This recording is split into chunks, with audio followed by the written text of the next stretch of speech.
of thyroid gland. Yeah, it is butterfly shaped gland in front of the neck, that is called thyroid gland. The shape of this gland is butterfly shape, and it always, you can see here, it is found here. Yeah, so that is called thyroid, and it produces chemicals that is not called hormones, right?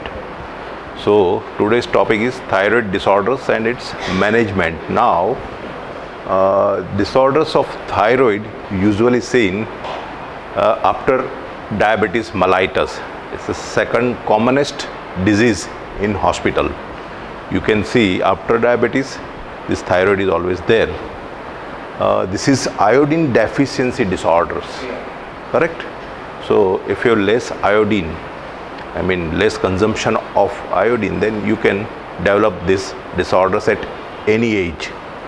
And particularly these thyroid disorders, there are three types of thyroid disorders: hyperthyroidism, hypothyroidism, and subacute thyroiditis.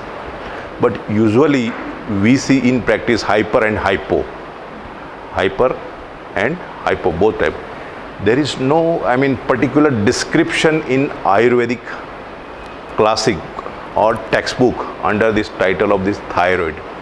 Nobody has mentioned, no any ancient scholar, they haven't mentioned anything about this thyroid disorder. But yes, one scholar, that is called Sushruta.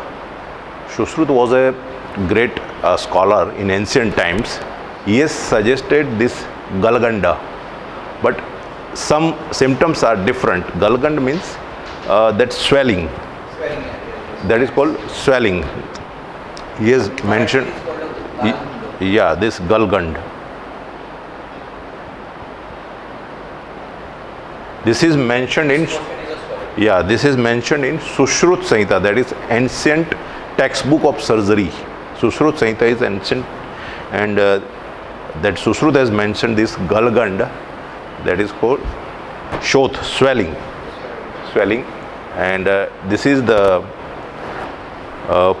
Pitta and Kapha and Vata disorders. Galganda is a Kapha and Vata disorders, and that tissue, basic elements in the body, that is Med Dhatu, disorders of Med Dhatu. So you can see the swelling here, any part. So that is, and it hangs like testicles. You see the testicles, human testicles, that type of shape you can see here. So that is called Galgand. And symptoms, what is symptoms of Galgand? Anorexia, loss of appetite, that is called sweetness of the mouth. These are the symptoms in Galgand. But Galgand is not thyroid. It's a different thing. Just they have mentioned this type of shape you can see in the person. Now, thyroid, there is an excessive secretion of T3, free 3T and free T4 that hormones produces by this gland. It's excessive secretions. What are the reason of excessive secretion? In Ayurveda, it is called in this thyroid, hyperthyroidism, it falls in Pitta disorders. So the Pitta disorders person can develop this hyperthyroidism, not hypo. Hypo is a different entity, hyper is a different.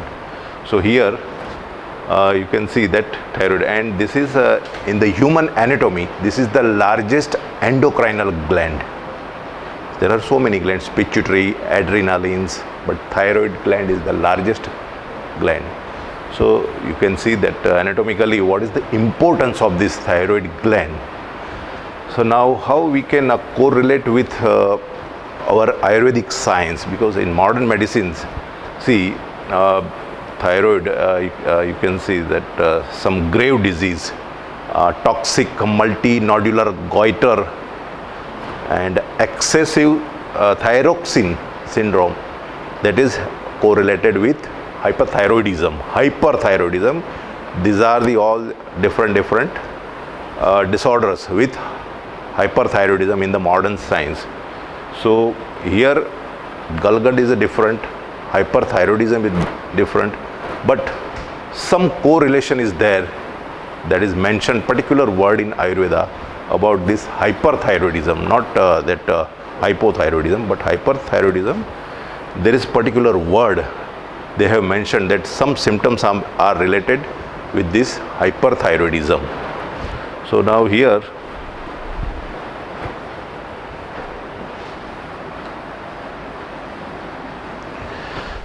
symptoms.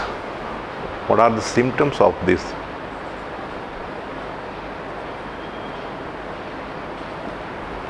Because see, it's related to goiters and Graves' disease, this hyperthyroidism is. So what type of symptom in patient you can see? Number one, excessive sweating, weight loss, excessive weight loss.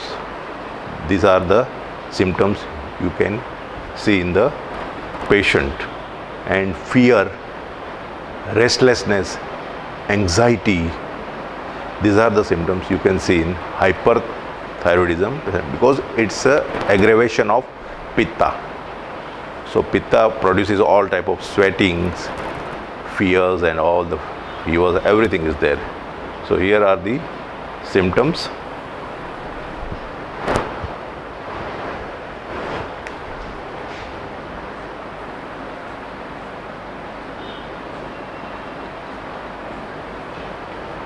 This is free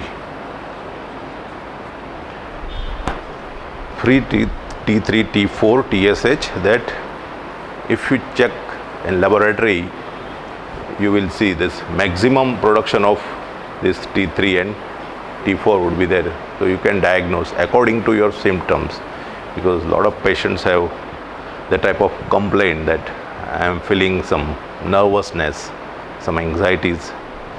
So here these are the main clinical investigations in laboratory that we can do. All right. Now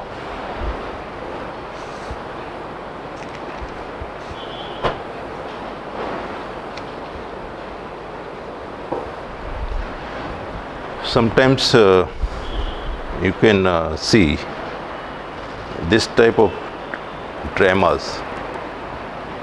You can see in hyperthyroidism patient this type of tremors. This is also the predominant sign of hyperthyroidism. In hyperthyroidism you can see.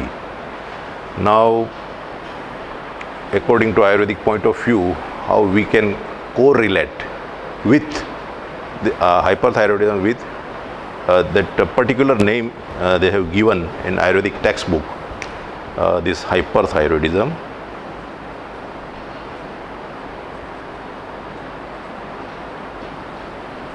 This is called Basmak.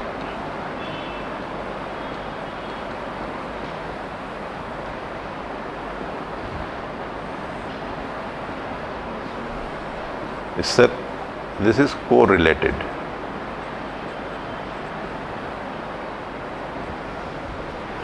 They have used this proper word Basmak. Now what is Basmak? Basma, ash. Yeah, ash formation. So whatever the food you take, it all the turns into ashes. Means not ashes in the body, but immediately you will become hungry. So whatever the food, whatever amount you take, immediately you digest it. So for that they have used particular word.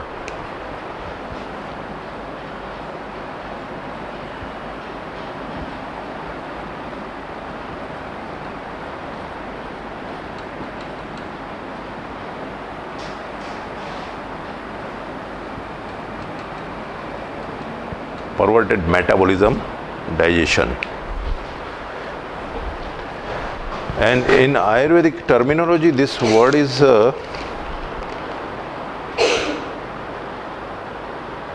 Ati Agni Pradosha. That is called in Ayurveda, it is called Ati Agni Pradosha. It's abnormal, excessive digestive fire. Abnormal, not normal. Normal digestive fire is okay. Whatever the food you take, you can digest, metabolize, and excrete. Excessive, abnormal, ज़्यादा, excessive. That's why I'm telling you, excessive, abnormal digestive problem. That is happen in this condition. That perverted metabolism, digestion, and correlated with basma. Whatever the food, so you have to pacify it. The food what you take, that should not aggravate your pitta, level of pitta. It should not increase the pitta. See, if pitta is increasing, then you take, every 1 hour you have to take food, you have to eat it. But this is the correct word, this perverted metabolism, digestion. So basmak and hyperthyroidism are correlated. All the symptoms are related with that particular this condition. This is hyperthyroidism, and I told you the symptoms and all these things. Now next is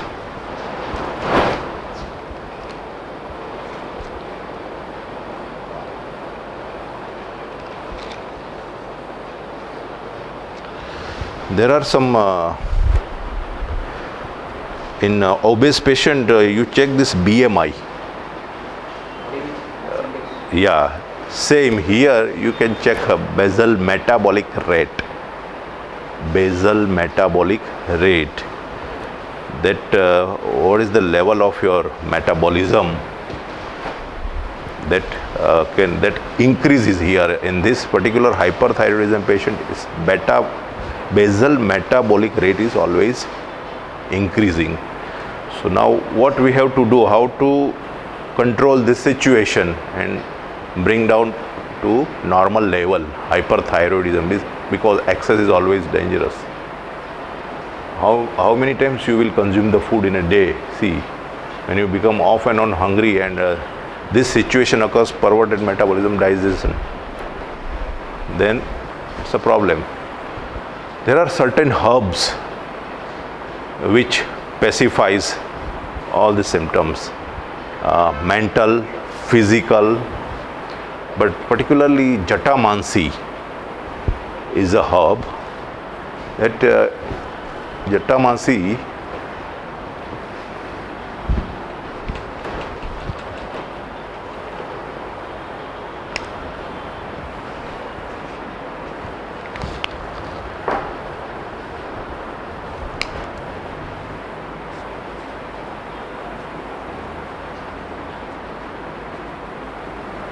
Jatamansi is herb.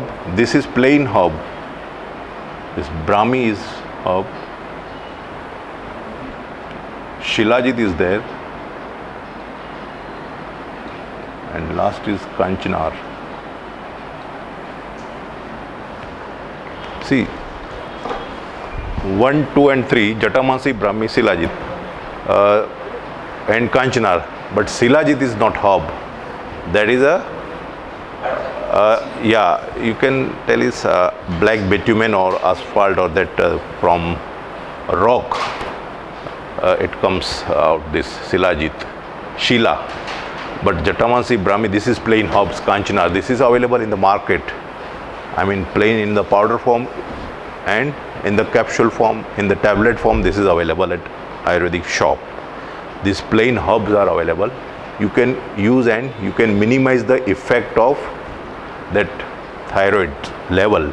See, if that excessive production is there, if you take regularly this thing, 4 things, 4 herbs, definitely gradually it will pacify the symptoms and pacify your this digestion, all these things. But some medicines, good medicines are there for this hyperthyroidism, because usually patient take that Altroxin lifelong for hyperthyroidism. But here the management of Ayurveda is different. For normalization of this metabolism, we generally give tablet Arogyavardhini.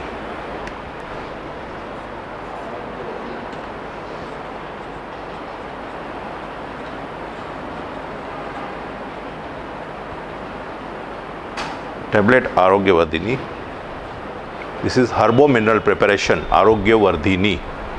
This is useful in all type of digestion related problems because this stimulate the function of liver, and whatever you are digesting the food, if your liver function is normal, you can digest everything, but if it is abnormal, then this thyroid problem can aggravate.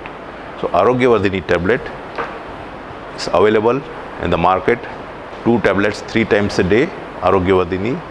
Another medicine is Kankayanvati. Kankayanvati. This is 2 with water 3 times.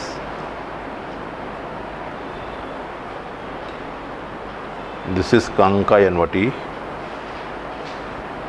This is also 3 times a day, 2 tablets with water.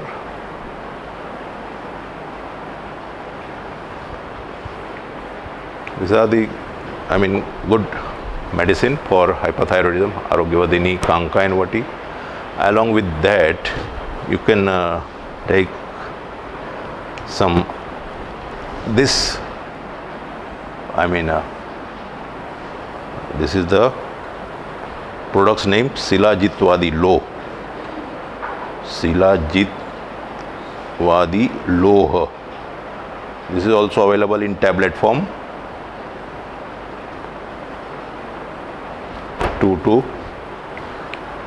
2 tablets 2 times a day, but there is some additive that you have to take with this.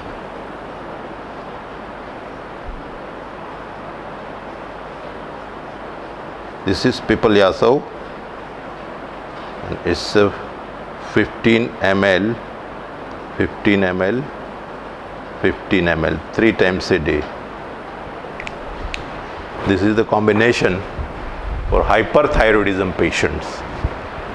If you take this for few months, you will see the total disappearance of all type of symptoms.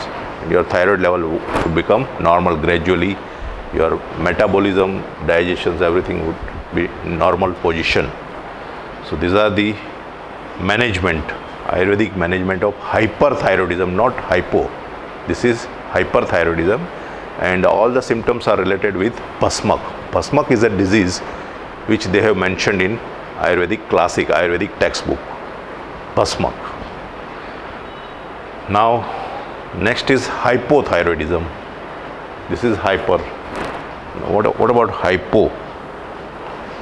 Here, all this problem is increasing.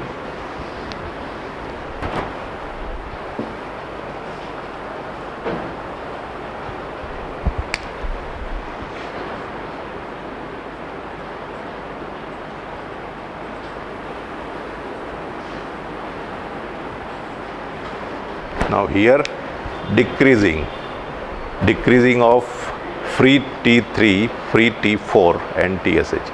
All this production is decreasing or diminishing in hypothyroidism patient, and this is a Pitta and Kapha disorders. Hypothyroidism. There is no any specific word in this Ayurvedic classic. They haven't mentioned. Only Galgand, that is a swelling. Here they have mentioned only Galgand, and treatment is there. But hypothyroidism, this is modern terminology. But yeah, some symptoms are related. Some symptoms are there. So according to symptomatology, we are treating the patient of hypothyroidism. Some excessive menstruation in women, brittle hair, and puffiness of the face, hands and legs, and you see swelling, edema over the feet. This type of symptoms we see, falling of hair. So wild which plant is available in roots during the disease that Yeah. What's the name? Or okay. There are ladies plenty available. Uh-huh. This is making powder and applying the lap. Okay. Yeah. So this is the hypothyroidism. Function is always very less, T3, T4, TSH, and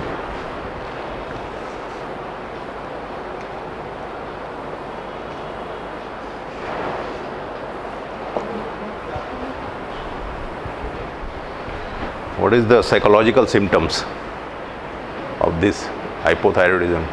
Depression is always there. Depression, you will see this depression patient, and constipation. They develop constipation. The constipation problem is always there because this is metabolic disorders. Metabolism always affect, but treatment is totally different. Thick skin, hair falling. There are so many complaints in hypothyroidism patient.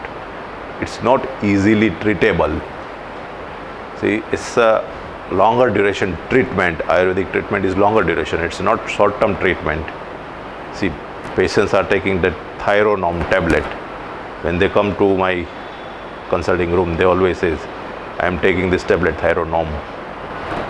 So there are two types of medicine. One is for hyper and one is for hypo. Here is totally different. Now what we are doing for hypothyroidism? Have you seen any type of hypothyroid? You can see number of people, juvenile myxedema and adult myxedema, you see. These are the related with hypothyroidism. And management. See, one company is manufacturing, this is patent product, but it's very helpful. This is Gaiterin Sport. Gaiterin Fort. You can take these two tablets with water. There are two types of Fort and Special. Gaiterin Special and Fort. This is the only patent product one company is producing. Second is this classical product is Nityanand Ras, Nitya Anand. That is called Nityanand. This is also this is useful. Both are useful for hypothyroidism patient. Hypo. So crystal salt is rock salt also. Yeah. It is a sea water is producing the salt. Salt. Yeah. Yeah, that is also useful. Yes. That is also good. Nityanand Ras, Gaiterin Fort. This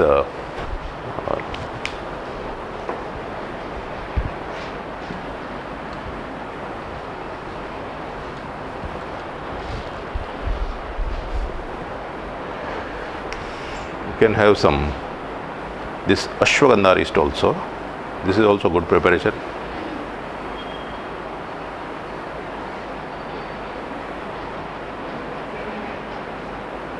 Two teaspoonful with water.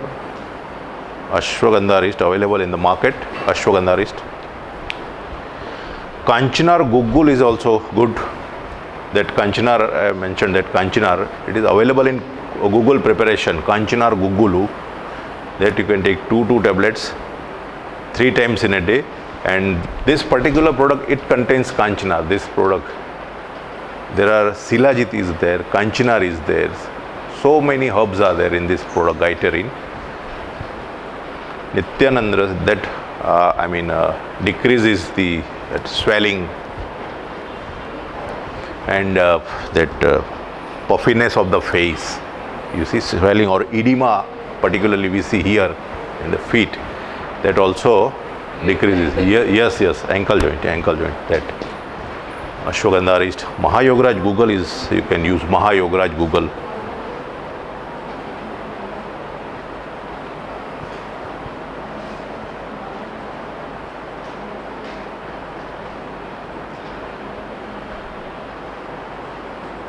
I think ideally 1 or 2 months or 3 months you can take these medicines, not for longer duration. And diet is very important. There should not be deficiency of iodine in your diet. Otherwise, this is not curable. So lifelong, you have to continue on the medicines. You have to take regularly. There are so many complications are there. Comas. Patient can go into coma, and other disorders are there. But I think these drugs are more helpful in hypothyroidism patient. Any questions? So very smaller, because there is no any description in Ayurvedic text, only management and some symptomatology. But in modern medicines, there are so many, big, but according to Ayurvedic point of view, there is no any description in any textbook. Very small thing they have mentioned, particularly this. So I have just correlated some symptoms and these things. So what kind of diet you have? Which? What kind of diet? What containing things? See, iodine. Which diet? Then Potatoes. starch. It contains, and vegetables, green vegetables,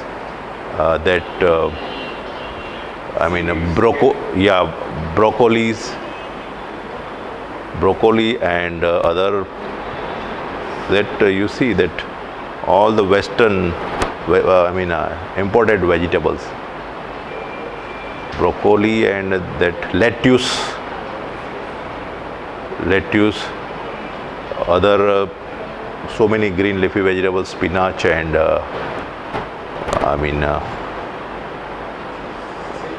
Generally, this problem of thyroid should not be there for people who are in the coastal region. yes. Because the vegetables which are grown here, they are sufficiently rich in iodine. And that iodized salt. And iodized salt is not But- most people are using iodized salt. But you can see those who have deficiency of iodine. They will be really Yeah, so that is the main thing. So few sentences and few words in Ayurvedic textbook. No, big descriptions, particularly this disease. And that is related to this hypothyroidism. Hyper goiter, toxic nodular goiter. That is related to hyperthyroidism, goiter and Graves' disease. This is for myxedema. Hypothyroidism is myxedema, adult and in children. Adult and children, in both you can see this hypo. T3, T4 levels are higher. Higher in hyper. And here it is diminishing. I agree. That is goiter is levels of T3 TH are Yes, it is higher, always higher. Free thyroxine, that is called free. free. Not T3, but free thyroxine 3 and free thyroxine 4. That level is higher in hyperthyroidism. But what is the difference between these two? Free and free T3 and only T3? They are the chemicals, they are producing by this gland. So that's a hormone. That chemicals is called hormones. They are produced in excess quantity. So that's why I had written one word that metabolism.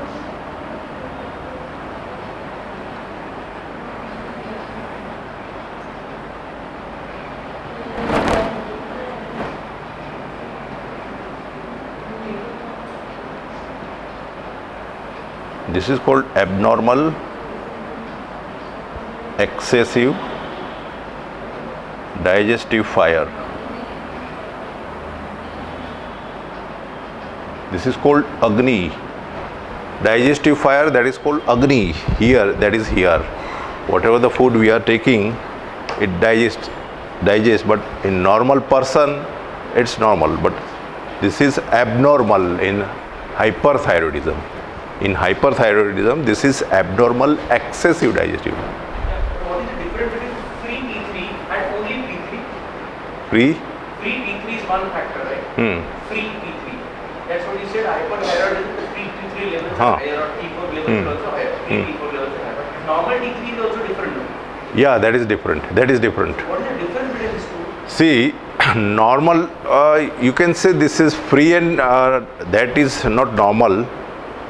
Free T3 and free, usually all the doctors now they are writing free T3. That is normal. You cannot see any findings particular for hyperthyroidism. It would be normal in T3 and T4. But if you go for this F free thyroxine, then you will find that abnormality. In normal person, T3, T4 is normal. But particularly in thyroid patient, when you see such type of symptoms, you can recommend that investigation free 3 and T4, free 3-4 and TSH. And TSH? TSH, yeah. TSH also is free? Yeah. That you have to check in blood. And they can diagnose that whether it is hyper or hypo. So particularly two types of patients we can see in hyper and hypo, and these are the symptoms, these are the remedies. But symptom-wise also it may be possible to say that he is hypo or hyper. Because generally the hyper has to say that there is excessive digestive fire. Yeah. There is high BP. Yeah. And the patient is losing weight, but temperature is also on the higher side. Whereas the hypo one will be just the reverse picture. Correct. Metabolism Yes, low, absolutely. metabolism is rapid. Yes. It is totally reverse. So the patient will be fat, here the patient will be lean. Yeah. Patient will be lean, There is the patient that moving of obese, and weight gain. moving of the Weight gain here is decreasing, increasing the loss. while in hypo it is increasing, gaining. In spite of the fact that he is Overeating, yeah. he will be leaner. That is due to this thing, metabolism, the digestive fire. You have to, just specify. How to specify? These are the remedies, these are the herbs which pacifies the Agni. Because Agni is the main. So if this is abnormal, then everything is abnormal. So Ayurvedic point of view, we are focusing on that digestive fire. If person's digestive fire is weak, so many diseases can occur in human body. Even this arthritis, that is also related to digestive fire, weak digestive fire. Rheumatoid arthritis, that is also related to weak digestive fire. So all the problems are arising due to this weak digestive fire. So this is one of them. This disorders is also. Even hypertension, that is also due to this digestive fire. The hypertension, it's not a disease, it's a symptoms, it's a group of symptoms. Just I saw one patient, 2 hours back at ISKCON. That lady,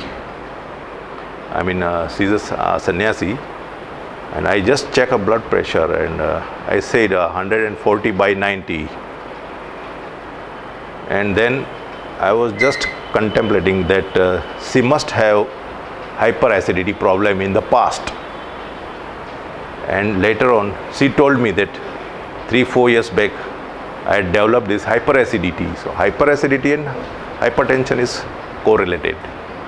You can see this history in hypertension patient, or in present situation you can see that hyperacidity and hypertension simultaneously. So that is also the abnormal digestive fire. So main we are concentrating here. What is normal digestive, what is abnormal, what is excessive, and what is abnormal excessive. So there are 4-5 types of digestive fire. In Ayurvedic classes they have mentioned, and all the diseases are occurs through this digestive fire. So you have to control them through proper diet, good lifestyles and daily regimen, your activities, daily activities. So there is a personal hygiene subject in Ayurveda, and in that subject they have mentioned everything, all the lifestyles and all. So any questions? Thank you. Can be cured. Which one? Goiter